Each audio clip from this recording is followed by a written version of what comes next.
JamesGStavridis, Sea Power, The History and Geopolitics of the World's Oceans.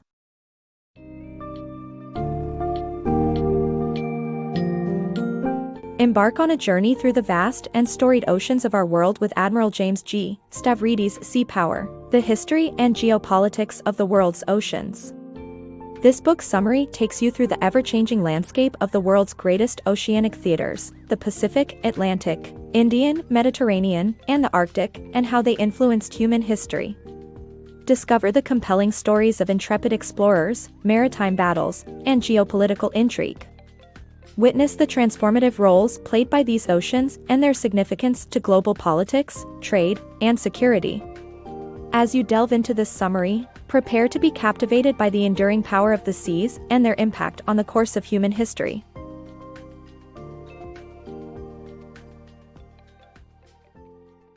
The power of the Pacific. The Pacific Ocean is the largest, with a surface area of 64 million square miles. Early explorers like Magellan paved the way for James Cook, who made significant voyages in the Pacific in the late 1700s. The U.S. became more interested in the Pacific region after the gold rush of the mid-1800s, with Hawaii serving as an important gateway. Despite criticism, the U.S. purchase of Alaska from Russia in 1867 proved to be valuable in the long run. Uncovering Japan's historical military tactics. The book explores Japan's use of surprise attacks in military operations, leading up to the devastating Pearl Harbor attack on a U.S. military base. Despite previous conflicts with China and Russia, the Pacific theater of World War II remains unmatched in scale. The aftermath of the war saw the U.S. maintaining its presence in the Pacific to protect its interests, while Pacific nations continue to stockpile arms and tensions increase. In the face of this, the U.S. must not let its defense budget drop. Atlantic exploration and trade routes. This passage explores the early exploration of the Atlantic Ocean and the significant role it played in expanding trade routes between Europe and Africa.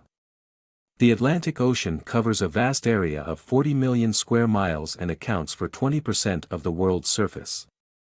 While the Greeks may have been the first to traverse the Atlantic, the Vikings were the first Europeans to discover and explore new lands.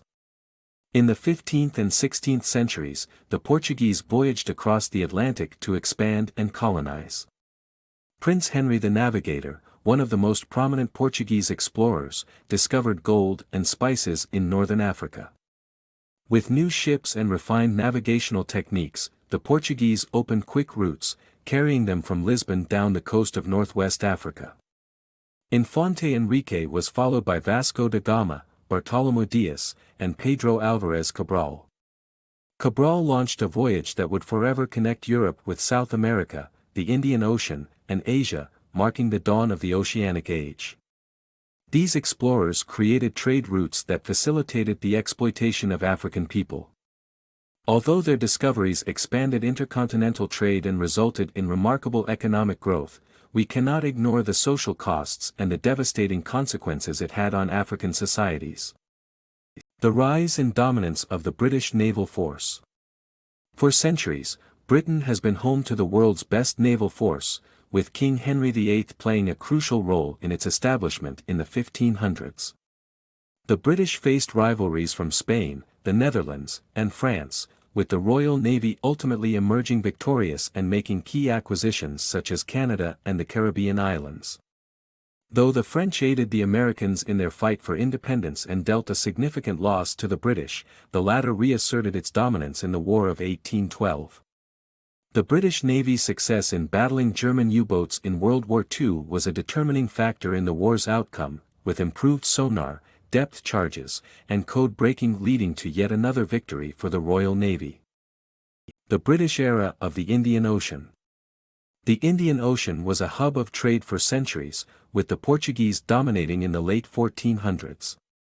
However, the British East India Company and Dutch East India Company surpassed them in the 1600s, eventually merging to establish a British reign over the Indian Ocean by the 1800s. The Suez Canal, located in Egypt, added to Britain's strategic dominance in the region. World War II ended the British Lake era as Singapore fell to Japan's control, giving them access to the Indian Ocean. By the late 1960s, the British began their withdrawal from the region, during which incredible natural resources were discovered in places like Abu Dhabi, Bahrain, and Dubai. These areas, once known as humble fishing villages, claimed their spot as home to 2/3 of the world's oil reserves and 1/3 of its natural gas, transforming their status. Tensions in the Indian Ocean. The Indian Ocean regions are highly tense due to several cultural, religious, and geographic disputes. The conflicts between Sunni and Shia Muslims, mainly in Iraq, have the potential to escalate into armed conflict. Additionally, there are ongoing disputes between India and Pakistan, particularly in Kashmir, and tensions with China. With the Indian Ocean being a crucial route for global shipping, it is essential to maintain stability in the region, and the United States must play a role in fostering diplomacy. The U.S. should also recognize India's potential as a global leader as a democratic nation with similar values. Mediterranean's geopolitical significance. The Mediterranean Sea's unique geography made it the perfect battleground for early geopolitical maritime battles, beginning with the Carthaginian, Persian, and Roman empires. The Holy Roman Empire used it as a launching pad for crusaders, while the Ottoman Empire's defeat at Battle of Lepanto exposed their vulnerabilities and led to a gradual decline in their dominance. The Napoleonic and World Wars brought relative peace to the Mediterranean. The Black Sea, a hotspot of conflict. The Black Sea has a history of aggressive activity, and in the 1990s, the Balkan Wars emerged, leading to related conflicts that persist to this day. Further complicating matters, Russia aggressively seeks dominance in the region and has expanded its presence in both Syria and Ukraine. Additionally, the Mediterranean is threatened by the presence of ISIS, which aims to spread violence across Europe. The author suggests that a NATO task force could be established to provide surveillance and monitoring around Italy, a target of ISIS. It is possible for NATO, the United States, and anti-ISIS Arab nations to work together to gather intelligence and keep the Mediterranean safe. Reimagining United States policy towards the Caribbean. The Caribbean is no longer a haven for pirates, as drug-related crimes dominate the region. The United States can shift its approach towards the Caribbean by recognizing its moral obligation to help its neighbors. A focus on humanitarian aid, especially towards countries struggling with corruption and violence, is necessary. This approach also involves fixing the situation surrounding the Guantanamo Bay naval base and embracing Cuba's normalization process. The Caribbean is also prone to hurricanes and earthquakes, and helping the islands recover is essential for reducing criminal activity. The Arctic melting, a call to action. The Arctic is melting at an unprecedented rate due to global warming. This not only poses a danger of releasing catastrophic levels of methane into the atmosphere, but it also presents opportunities for new maritime routes and access to untapped natural resources. Russia is already taking advantage of these opportunities, and the United States must not be left behind. To establish a strong Arctic policy, the U.S. needs to acquire more icebreaker ships, form cooperative partnerships with NATO and Russia, and focus on sustainability. The geopolitical implications of the Arctic melting are significant, making it urgent for the U.S. to act now. Shipping woes. The number of commercial and military ships has increased drastically in the last 30 years, resulting in a surge in criminal activity and environmental damage. One such issue is piracy, which can be prevented by improving the political conditions and stability in the regions where it begins. Pollution and overfishing are also serious problems that need to be addressed, with companies dumping around 500 million gallons of toxins into the ocean, and 90% of fish stocks being exploited and overfished. International maritime cooperation and improved laws on fishing regulations are essential for sustainable behavior. America's naval power.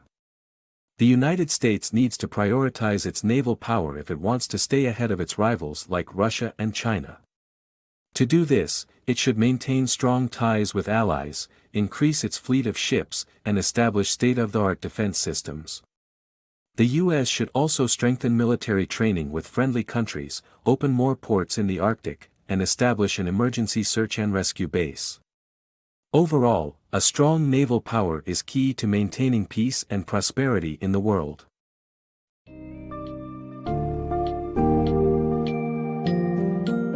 Having voyaged through the powerful and influential stories of the world's greatest oceans in a sea power, the history and geopolitics of the world's oceans, it's clear that their impact on human history is both rich and deep-rooted. From breakthrough discoveries of the Pacific coast to the swift rise of lucrative trade in the Indian Ocean, the contest for strategic dominance in the resource-rich Arctic, and the ongoing struggles for stability in the Mediterranean, these vast bodies of water have shaped the world we know today.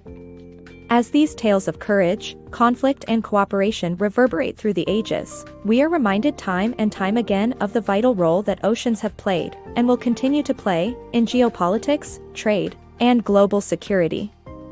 As the maestro guiding our vessel, Admiral Stavridis leaves us with a profound appreciation of the ocean's enduring influence.